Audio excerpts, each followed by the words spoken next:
To the American public. Hello and welcome to Penn State Public Broadcasting's Common Ground Lobby Talk, which is produced in collaboration with Penn State's Institute for the Arts and Humanities. I'm Patty Satalia.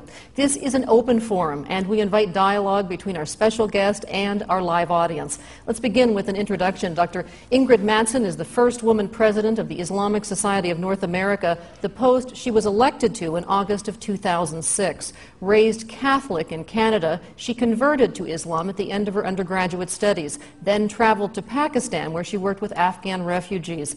In 1999, she earned her PhD in Islamic Studies from the University of Chicago and is now director of the Islamic Chaplaincy Program and professor at the McDonald Center for Islamic Studies and Christian-Muslim Relations at the Hartford Seminary in Connecticut. Thanks so much for joining us. Thank you.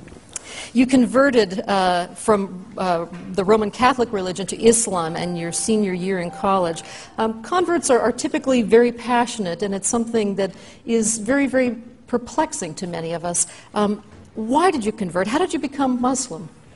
Well, I think it's important to say that when I became a Muslim, when I encountered Islam, at that point I was an atheist or agnostic or maybe just simply indifferent, not someone who was interested in religion or even had God in my life in any way.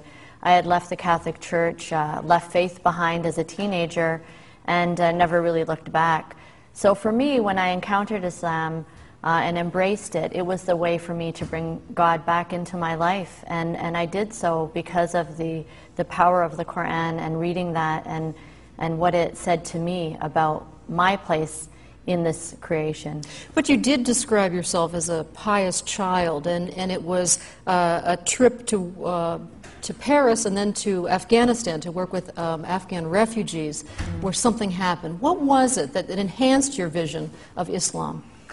Well, I first met Muslims, as far as I know, when I studied in Paris one summer, where I grew up in Canada. I don't think I knew any Muslims or even heard anything about Islam.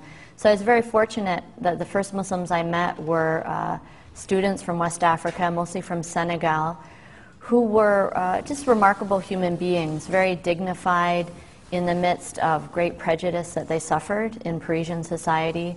I mean, very overt prejudice and racism, but they had a dignity and a generosity of spirit that really impressed me, and that made me want to know more about them and their background.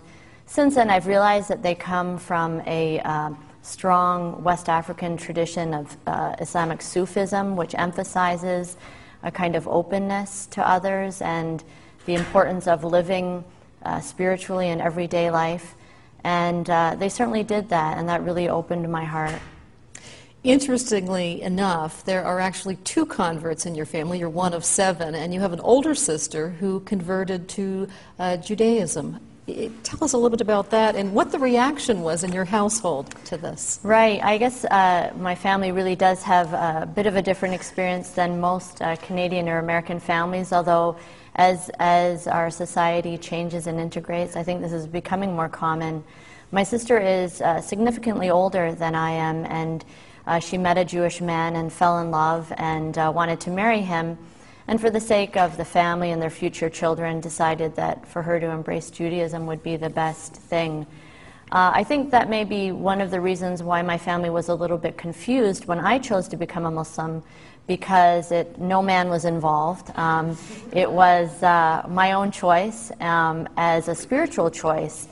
And that surprised them because I wasn't someone who seemed to be looking for a religion, so it kind of hit them out of the blue. And not knowing any Muslims or anything about Islam, they were concerned. They didn't know what this would mean for my life, so it took a little bit of time for them to be able to be comfortable with it, realizing that it was something that that I could live and